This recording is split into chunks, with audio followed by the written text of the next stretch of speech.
डफली वाले डफली बजा शुरू में नकार दिया गया था ये गीत, और यही गीत फिल्म का सफलतम गीत बन गया। तेरी छम छम से मेरी डम डम से क्या रंग जाने लगा।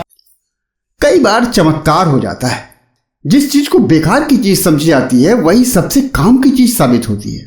फिल्मों में भी कई बार ऐसा हुआ है कि जिस गीत को फिल्म में रखने लायक भी नहीं समझा गया, वही गीत फिल्म की कामयाबी का सबब बन गया।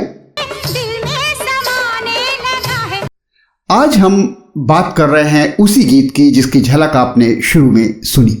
मोहम्मद रफी साहब और लता मंगेशकर के गाए फिल्म सरगम के डफली वाले डफली बजा गीत को फिल्म के निर्माता निर्देशक ने बुरी तरह नकार दिया था, और इस गीत को संगीतकारों के बार बार अनुरोध करने पर बड़े बेमन तरीके से फिल्म के आखिरी हिस्से में जैसे तैसे रख दिया। लेकिन जिस गीत को बेकार समझा जा रहा था, उस गीत ने पूरे देश को अपनी गूंज से भर दिया।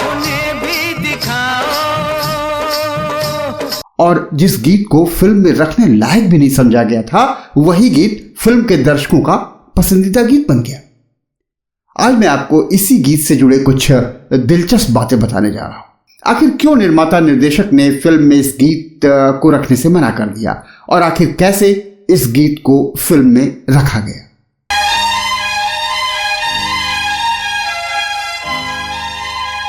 नमस्कार, मैं संजय कुमार और आप देख रहे हैं ग्रेट लीजेंड्स के बारे में जानी अनजानी जानकारी देने वाला अपना channel great legends. Film industry एक ऐसी जगह है जहां किसी फिल्म के प्रदर्शित होने से पहले या प्रदर्शित होने तक कहें, कोई भी 100% भरोसे के साथ ये नहीं कह सकता कि फिल्म चलेगी या पिटेगी। यहां तक कि फिल्म के गीतों की कामयाबी की पेशेनगोई भी कई बार बहुत मुश्किल हो जाती है। बहुत कम बजट पर बनी फिल्म और उसके गीत भी कई बार बहुत मकबूल हो जाते हैं, और कभी बहुत बड़ी बजट की फिल्म और उसके गीत संगीत को जनता नकार देती है। फिल्म इंडस्ट्री में मेहनत और लगन के साथ साथ किस्मत भी बहुत मायने रखती। संगीतकार जोड़ी लक्ष्मीकांत प्यारेलाल के संगीत सफर का एक महत्वपूर्ण पड़ाव था फिल्म सरगम का संगीत।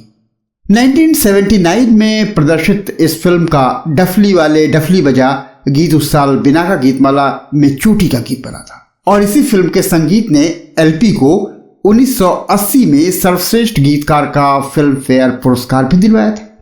डफली वाले गीत के लिए आनंद बख्शी को सर्वश्रेष्ठ गीतकार के फिल्म फेयर पुरस्कार का नामांकन मिला था, पर यह पुरस्कार मिला था गुलजार को फिल्म गोलमाल के आने वाला पल जाने वाला है गीत के लिए। अब बात करें डफली वाले गीत की लोकप्रियता के बारे में। डफली वाले डफली बजा को लोगों ने भी हाथों हाथ लिया, पर मजे की बात यह कि शुरू में फिल्म के निर्माता निर्देशक ने इस गीत को फिल्म में रखने से साफ इनकार कर दिया था। इस बात पर आने से पहले फिल्म सरगम के बैकग्राउंड पर एक नजर डालते हैं। सरगम एनएनसीपी द्वारा निर्मित फिल्म थी। के विश्वनाथ द्वारा लिखित व निर्देशित ये फिल्म 1976 की सुपरहिट तेलुगु फिल्म सिरी सिरी मुव्वा की रीमेक। सरगम ने अभिनेत्री जया प्रदा को स्टार बना दिया। इस फिल्म के लिए उन्हें सर्वश्रेष्ठ अभिनेत्री का फिल्म फेयर अवार्ड का नामांकन भी मिला था, और इस फिल्म को 1979 के बॉक्स ऑफिस में यानी कमाई के मामले में तीसरी पोजीशन मिली थी। अब बात करते हैं डफली वाले गीत के बारे में। जब लक्ष्मीकांत प्यारेलाल ने इस गीत की धुन बनाई और आनंद बख्शी ने बोल लिखे तथा निर्माता निर्देशक को सुनाया, तो उन्हें बिल्कुल पसंद नहीं आया। उन्हें बोल और संगीत दोनों ही बेकार लगे। डफली वाले डफली बजा मेरे घुंघरू बुलाते हैं, आ मैं नाचूं तू नचा, ये बोल बहुत ही सस्ते और चलताऊ किस्म के लगे। निर्माता निर्देशक को फिल्म के दूसरे गीतों जैसे पर्वत के इस पार, कोयल बोली, दुनिया डोली, मुझे मत रोको, मुझे जाने दो, मुझे गाने दो, राम जी की निकली सवारी, या फिर हम तो चले परदेस और कहाँ तेरा इंसाफ जैसे गीतों की तुलना में डफली वाले डफली बजा के बोल और संगीत दोनों स्तरीय नहीं लगे तब उनको। निर्माता निर्देशक ने डफली वाले गाना फिल्म में लेने से साफ मना कर दिया।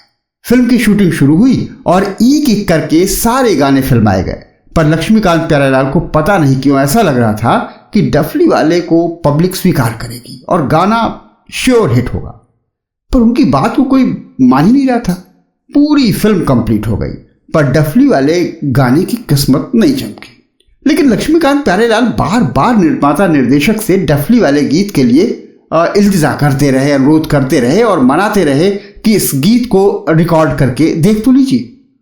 अभी धुन और संगीत आपको पसंद नहीं आ रहा है, लेकिन एक बार जब मोहम्मद रफ़ी साहब और लता मंगेशकर जी की आवाज में गाना रिकॉर्ड हो जाएगा तब देखिएगा ये गीत सुनने में क्या कमाल का लगेगा।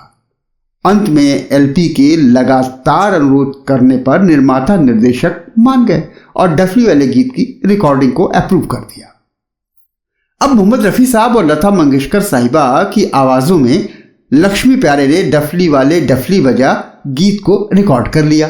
कहाँ है ये दुनिया वाले डफली वाले। जब निर्माता निर्देशक ने उस गीत को सुना तो उन्हें भी लगा कि ये गीत तो वाकई बहुत ही अच्छा है और लोग जरूर इसे पसंद करेंगे।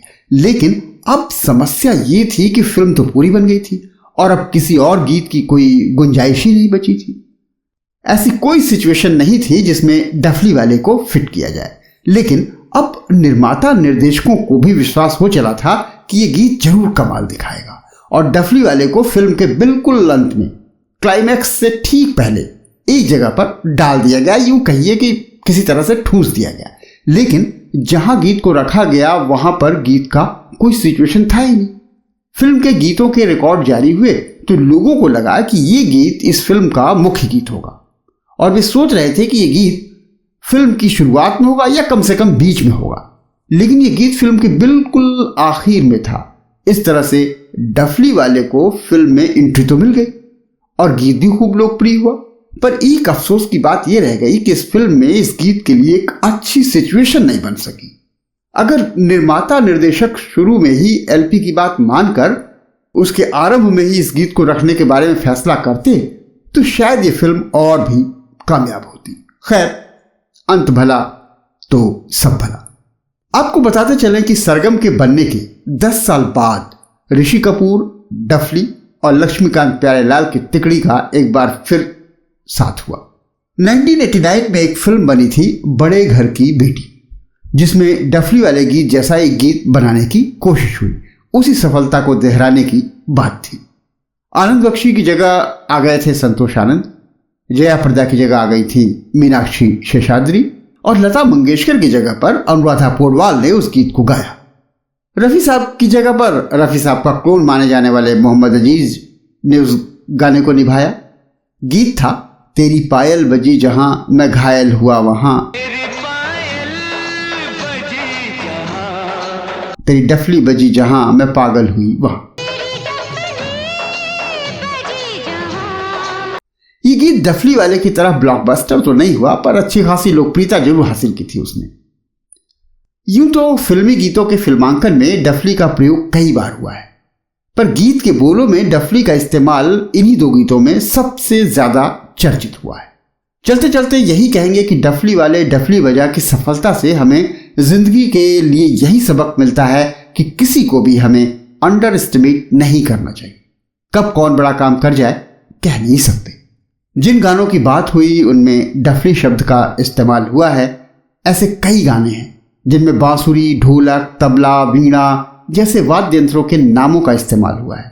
ऐसे गीतों का नाम आप बता सकते हैं तो कमेंट बॉक्स में जरूर लिखें। इस बारे में कुछ और जानकारी देना चाहते हैं तो भी लिखें। इस वीडियो में बस इतना ही। अगले वीडियो में फिल्मों और गीतों तथा दूसरी हस्तियों से जुड़ी जानी अनजानी जानकारियां लेकर फिर आपके सामने हाजिर होंगे। तब तक के लिए देखते रहिए ग्रेट लीजेंड्स और फिलवक्त अपने होस्ट और दोस्त संजय श्रीवास्तव को इजाजत दें। नमस्कार।